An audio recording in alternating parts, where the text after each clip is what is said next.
All right, we are back. Welcome to Pass the Mic for Friday, July 21st, episode 78. Mike Piotti here. Joining me on Zoom, Mr. Michael Gervasi. Yo, another big Tigers win today.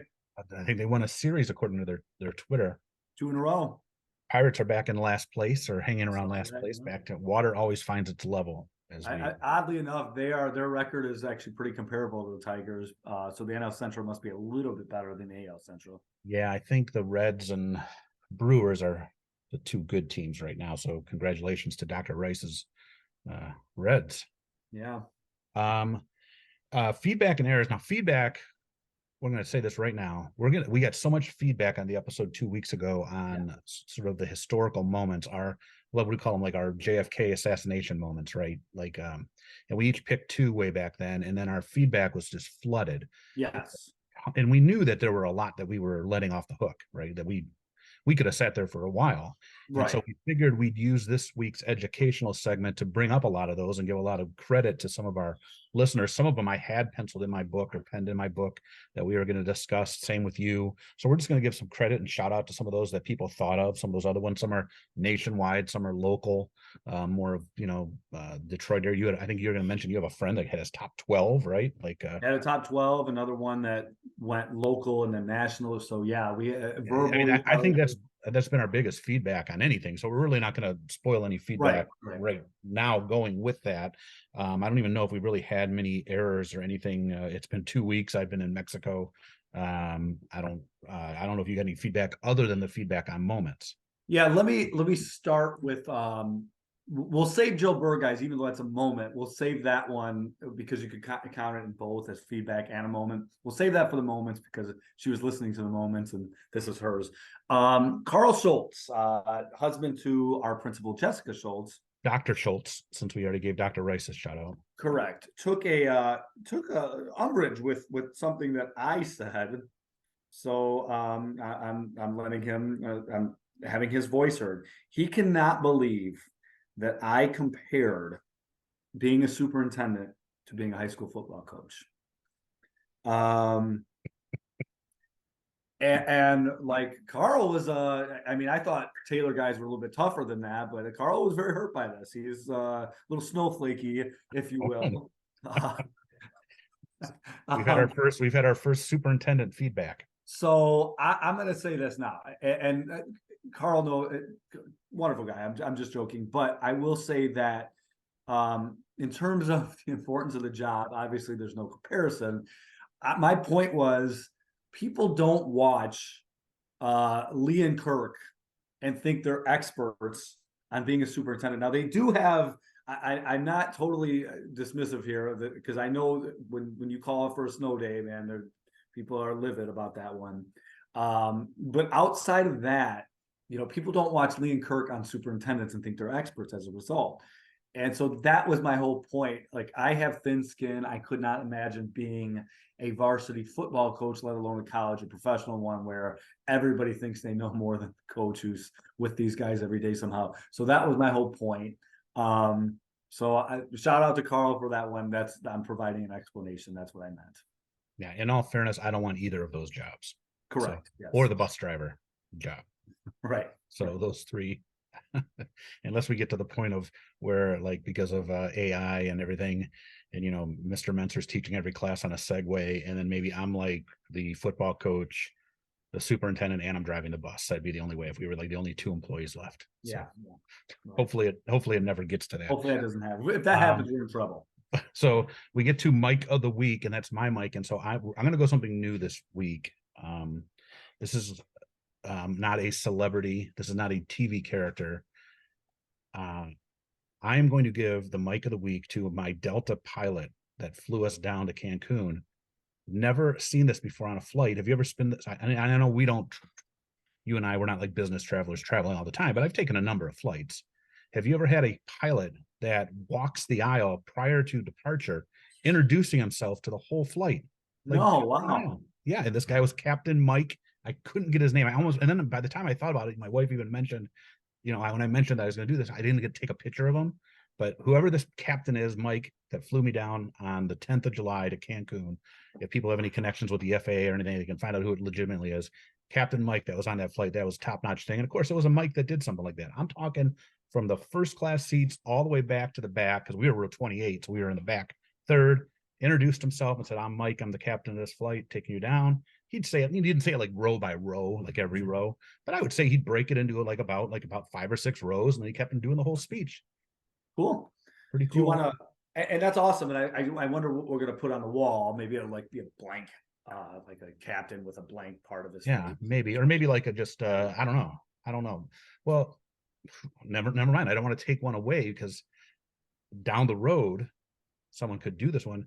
Wasn't on Hogan Family? Wasn't it Mike Hogan? Wasn't he the captain, the dad? Was it Mike? I don't know. I don't remember. I'll have to look that up, because that could be. Yeah. He's a fictitious pilot that I'm Yeah, thinking of right. named Mike, We could use him though. but we could use him as his own too. Do So, you want to talk about your trip at all? it was a good time. Spent a week down there. Sunburn. I'm a dark. Do I look a little darker? You do. You do. You do. I'm burnt like crazy. Ate too much. Drank a little too much. Lost my AirPods. That's why I'm going freestyle here, like you normally do. Somehow, in the struggles of travel, that's a normal thing. I have zero complaints. It was a good time. I'm going to tell you this. The economy's good, man. The airports are packed. The Cancun airport leaving was packed. There were flights delayed simply because there weren't room at these gates. The resort seemed to, as when we were leaving, was filling up. People are traveling, man. It's just our both flights were packed. Things are going pretty well, because I've heard otherwise, but okay. What do you mean? Like the air travel itself? No, I meant the economy. And oh, I guess see what you did there. Yeah. So it was just in a good time. We're getting to the end of possible family vacations. My daughter turned 18, and so you don't know how many left. Although she did turn 18 and then took advantage of the legalized bar services down there. oh wow, yes. a Tried little many. uncomfortable for you. Are you okay? I'm okay. I mean, my head's not in the sand. I mean, she was over in Ann Arbor for a year or two, so I'm not. Oh. I mean, I necessarily didn't lead by example either. So. Oh, there she is, right there. She's like this out there. You get me in trouble. oh, this special guest. Whoa. So with that, let's get to our let's get to our moments, our educational, our Kennedy moments that were sent in. Do you want me to go first with one of mine? Go ahead. First with mine, because this was sort of on my list. I don't know who sent this in or who mentioned it, but I thought this was a really big deal. It sort of just ended up being in third place, but it's still something I remember.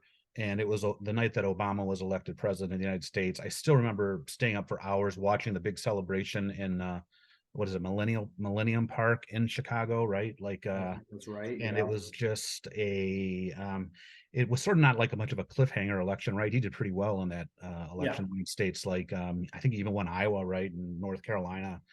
North Carolina, both of those I'm pretty certain about. North Carolina, I'm almost even positive. Ohio too. That one I thought so. I thought he. In any case, right. It was not a.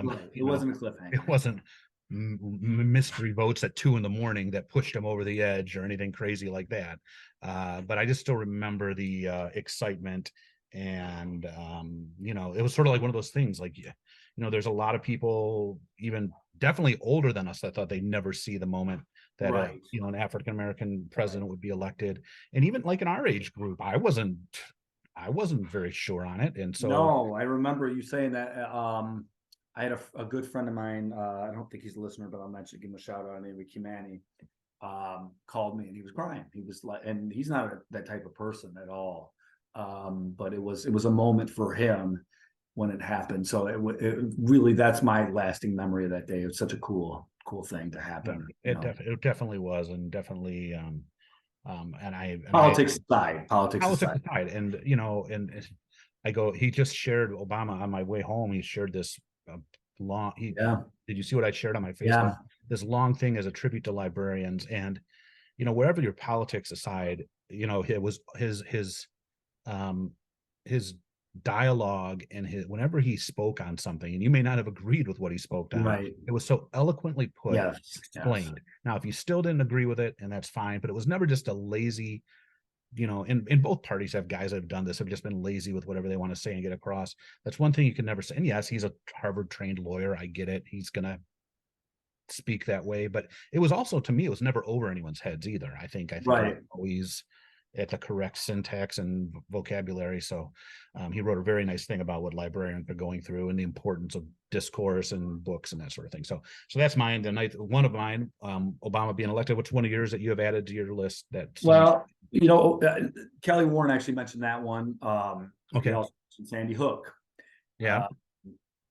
Should I just read you what these guys? Yeah. Okay. So I got a number of texts on this.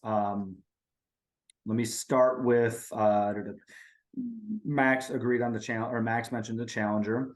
Well, that's one. So Challenger's explosion, right? Did we mention that one? Was that one of ours, or no? That wasn't, right? Was not. So No. that came up a lot from people. It came up a lot. And again, that's one I remember, as in the Hunter Library. We were all out there. Right. Screen TV was there, and then you want to talk about one of those moments where it's sort of like, oh, yeah, get back into the room. Right.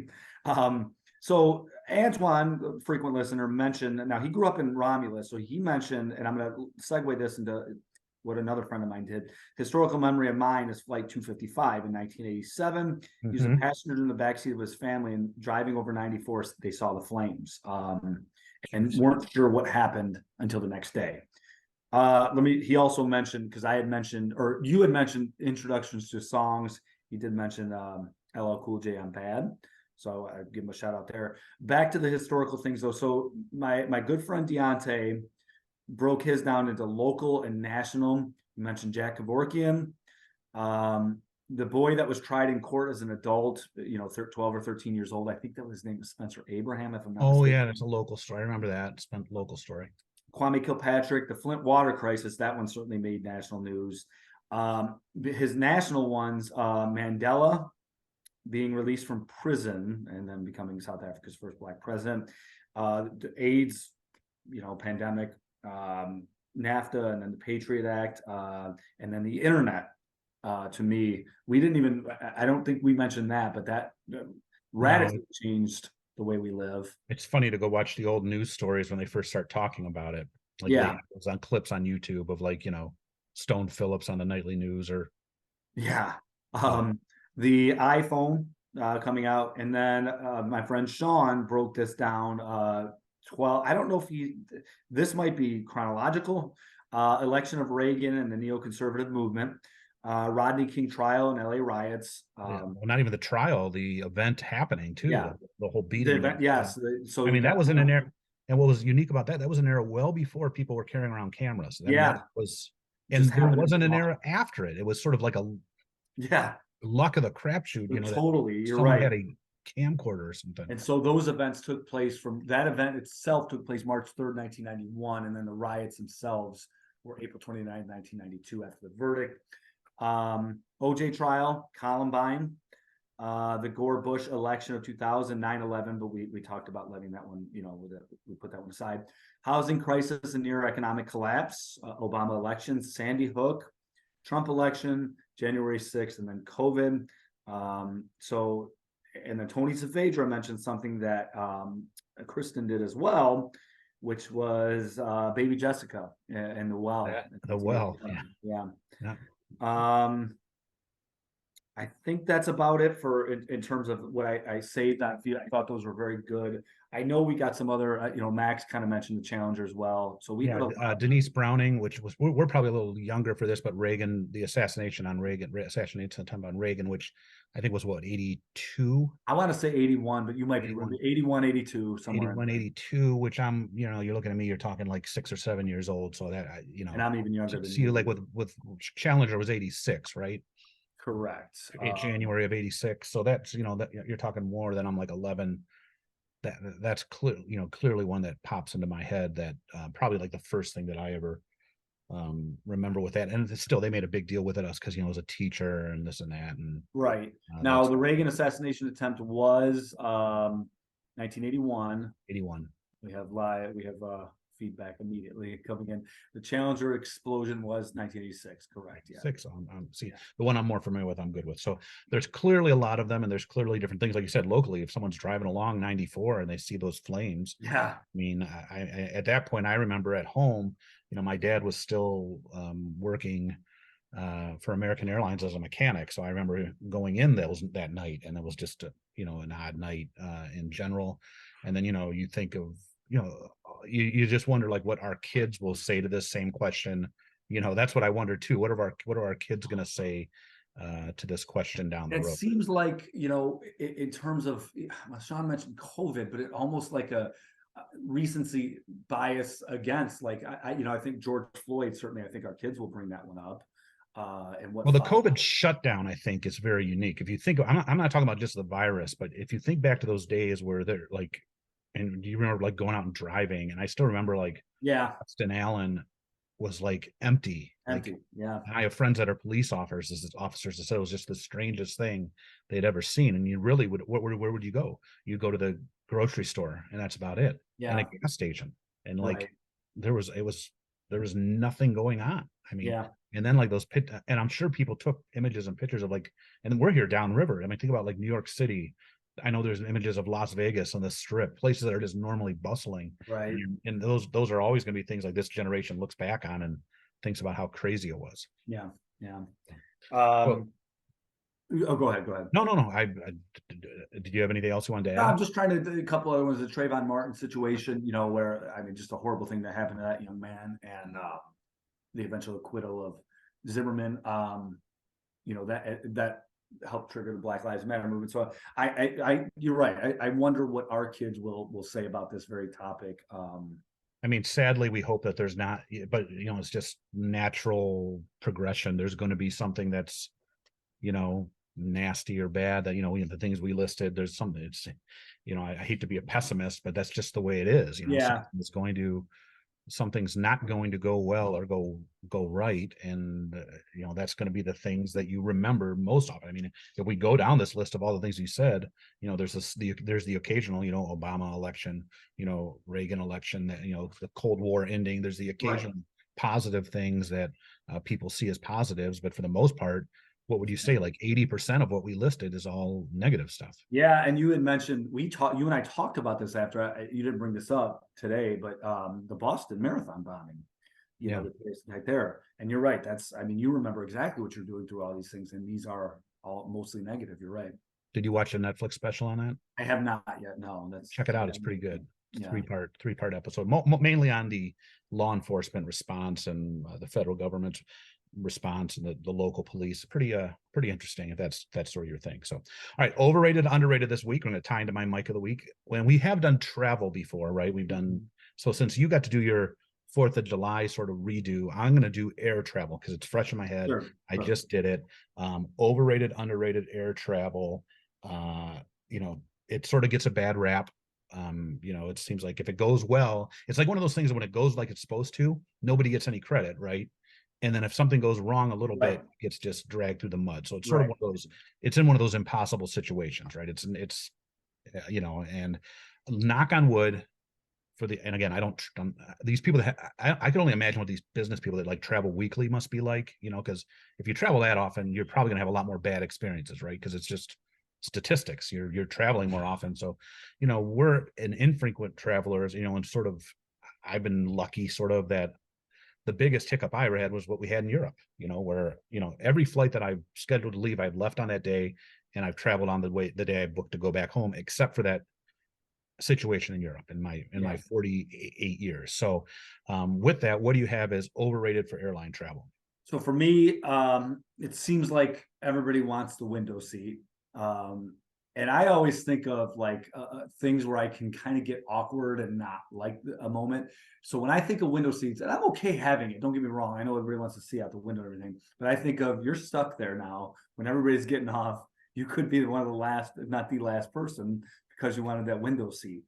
And the excitement when you land wherever you're landing, especially if we land in Europe, we're about to be in Paris, and this is awesome. I know it's a short period of wait and it sounds impatient, but I think of that moment where you just have to sit and watch all these people go by. And so I'm saying the window seat is my overrated. Window seat is over. I'm an aisle seat guy. You know, that's if I get to pick and where I want to sit, I want to sit in the aisle. And I normally don't get up and go to the bathroom or anything. I sit the whole flight, you know. But I don't want to be a middle seat, that's for sure. My overrated is the food and meal service. I know this is a shocker. First of all, on domestic flights, it's non-existent, right? Like it's basically a drink and a bag of chips or a not a little bag of peanut or almonds. Right. Delta has those good cookies. I mean, and that's like flying when we flew to Hawaii a few years ago. It was Detroit to Seattle, Seattle to Hawaii. That's a lot of flying. It's a lot of hours.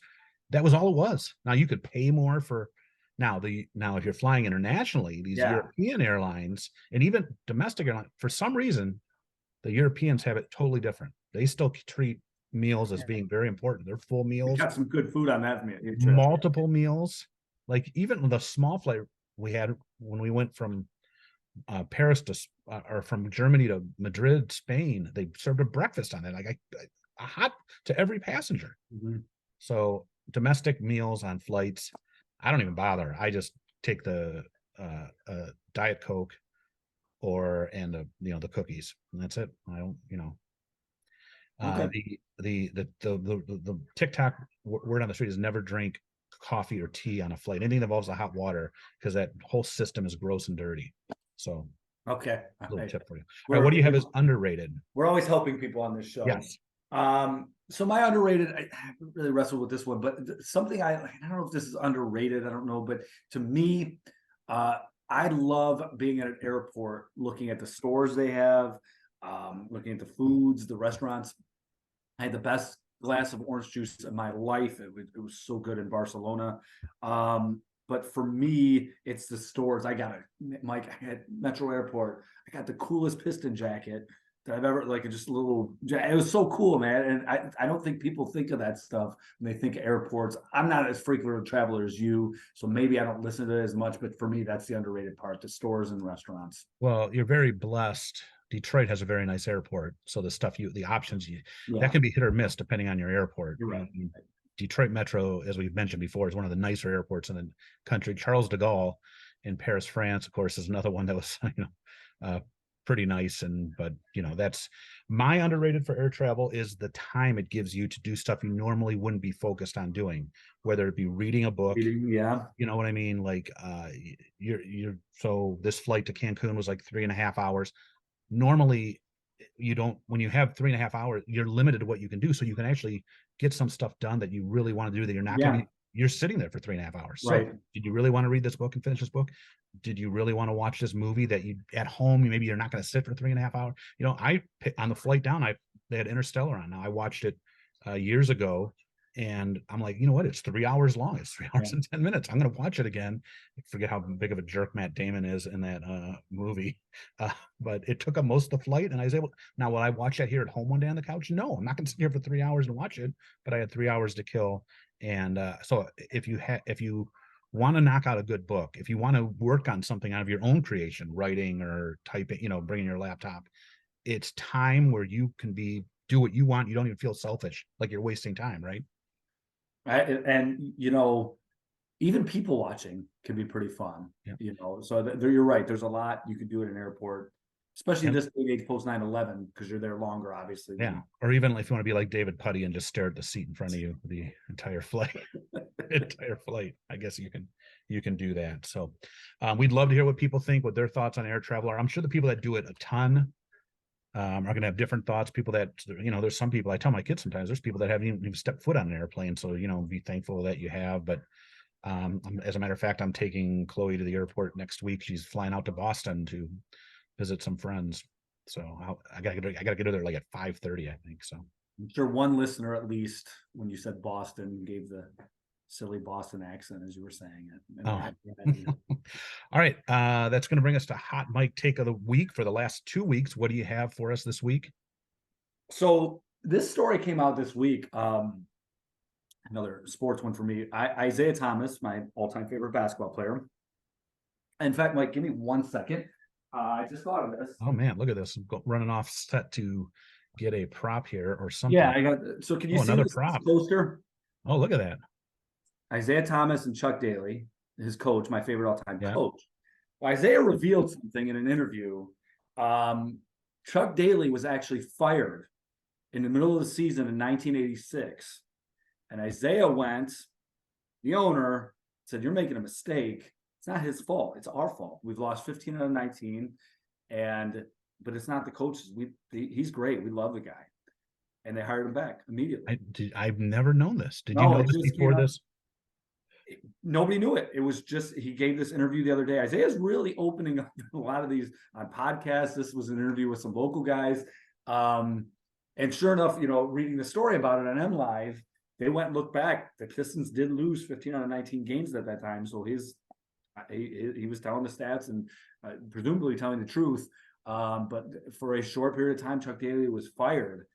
It just led me to think of so many things, like even the most basic one, like who would be on this coaster? Because I sure as heck wouldn't have bought this, because Chuck Daly would, he'd have went and probably never coached again, maybe an assistant or something like that. I don't know. The Ron Rothstein or who is the guy with the white hair? Well, I think Dick Versace is who you're thinking of, but I'm thinking at that time, I don't think those guys may not have been here. I don't know. Oh, 86. Yeah, that's even earlier. You're right. That was win a championship. Because both of those guys got hired post Bad Boys championships. Yeah. Well, I thought they both got a head coach. They were both in '88, but I don't think they, you know what? They were not here for the Bad Boys championship. But yeah, just what would the franchise, what would they have been? That's a good question. So just a cool story. Thank God Isaiah did that. He's taken a lot of heat, obviously as my favorite player, I think undue for some of the stuff some of it was probably warranted, but that was first off, was a nice gesture. He saved the guy's job, but second, it might have preserved a legacy of a franchise that outside of the 3 championships doesn't have too much else really to stand on. Nope. Gave us a hell of a few years there. So yeah, we could only have 1 championship at this point. Yeah. I thought I'd share that. Nice. All right, I'm going to stick with the whole theme of with the air travel. I want to know if you've ever, again, I was shocked by this when we landed in Cancun. Normally, every time you land, right? First of all, they're yelling at you not to stand up before you get to the gate and not take off your seatbelt, right? Like that's always like the big thing. People are, like you said, if you're in a hurry, do you want to get off? That's one of the benefits of first class or sitting up front. You're one of the first people off. We landed in Cancun, a quick flight. This guy got us down there in pretty good time and uneventful. We land and the chime goes off, and like I said, we're pretty far back, row 28. So this is not of my doing at all. The chime goes off to take off your seatbelts, and honestly, no one's getting up. And I'm like, I look over at my wife. I go, I've never seen this before. I'm talking nobody. Everyone's just sitting there. The chime has come off, and I would say it's a good roughly 90 seconds, about a minute and a half, and then finally, the lead flight attendant gets on the microphone and it's like, "You guys can get off now." I've never seen that. Have you ever seen that? Oh, what was going on? Did you figure it out?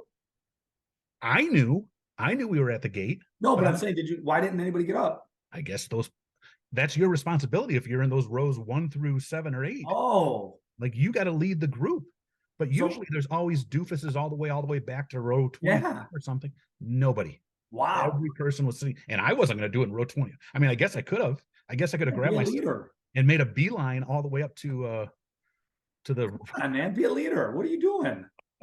I was shocked. I must think all these people know what they're doing. See how like ingrained we are. That's like when they're smoking a restaurant. Like you wait for everyone else to start leaving at the restaurant. Right. That's funny. Yeah, I've never seen that before. And of course, in Detroit, when we landed, it was the total opposite. I think there was someone standing up as we were touching down, and a lady got on the microphone and started yelling. Yes. Detroit, it was totally the opposite. Wow. And the lady shut that down. So it's the first. I've been flying, like I said, I don't fly a ton, but I fly probably like over my life, probably like once or twice every couple of years. So, and I've never seen that on a flight. It's always been people want to get up and get right out. There's a line. Yeah, right. Get up. So that is I'm just curious if anyone else has ever seen that. I've never seen it before until we touched down there. I've never had the person get on and basically have to say, "Hey, we need you guys to get the hell off this." Yeah. so we can start. We're waiting to take people somewhere else. So first time for everything. Yeah. All right, what are we in? We're in late July. We got one more July episode coming up. We're here a week from Friday. Mike, I got to give the shout out to Jill's story. Oh yeah, that's right. I'll make it short. So she's listening, to the episode where we're talking about remember where you'll be. She's on her walk listening, and a dog comes out. This is not a rare occurrence in this area. No, this area seems to be happening quite often. Dog comes out seemingly to attack her, and the owner of the dog, correct? Is that? I believe that's the way the story was told. Tries to stop the dog, and almost ends up in the hospital trying to stop the dog. The dog, yeah, the person got yanked around. At least this person tried stopping the dog. Yes, and inertia kicked in, and I'm telling this. Item in motion will continue in motion, I believe is the. I'm trying to tell us as plainly as I can. Okay, you're right. I guess she was unable to get up. Correct. That was. If I'm remembering part of it, yes, the person Jill was not attacked. She's perfectly safe. She's fine. The person did stop the dog eventually. It just involved this person falling to the ground and possibly injuring themselves. But you know what? Take care of your dogs, people. Yeah, have them under control. I don't know what else to. I don't know. Guess that's the moral of the story here. Yes, correct. I mean, freak things happen. I get it. A dog can pop open a storm door. That's not what I'm talking about. I'm talking about having your dog under control. They're when it comes down to it, they're still wild animals. So yes, correct. Yes. All right, baseball. Nothing really to talk about, right? Like there's summer. You wanted to clarify the Pistons. You're a little happier now with their draft. Yeah, actually, I wanted to talk to your son about that. I am very optimistic. I'm going to even throw the word cautiously out. I am now saying I'm doing a total 180 on this. After watching him play, and it's summer league. I'm admitting it's summer league. You can't tell too much from summer league, but this kid that they drafted, to quote Joe Dumars, another bad boy legend, who was talking as he was watching the game, this kid can play, and I'm very optimistic. Again, throwing out the word cautious, I'm very optimistic about this kid. It doesn't necessarily mean it's going to translate next season, although I did make a friendly bet with Max Bailey about how many games they're going to win next year. Not a ton, but I think they're going to remarkably improve. But I think this kid is going to be a good player. So, yeah, I mean, and like I said, we're here stuck. It's July 20th, and we have nothing to say about the two baseball teams we care about. And there's still all of August, all of September. But the Tigers are 5.5 out. I know. Their all-stars gone like 20 straight scoreless innings too, or something. I saw today. It popped up on Twitter. So here we go. So, it is what it is. I'm sure the Dodgers are going to make the playoffs. I'm sure the Yankees are going to make the playoffs. No. They're struggling. They're struggling. Oh, well, what's his name got hurt, right? They're Judge. They're 4 games out of the wild card right now. They've lost and that's a very tough division. They'd be in first place in the American League Central. So, but I believe they're in last right now. So yeah. So. Well, that's it. We're glad to be back, and we'll be around next week too. You don't have anything planned next week? No. We'll be back next week. We're going to try to hopefully line up some of these special guests we have. We'd love. Wait! I'm going camping for a day. Oh, one day. One day. Yeah, you can't get carried away with this right now. All right. Well, don't go swimming in that lake. We'll set that up. Thanks for joining us. We're happy to be back, and we will see you next week.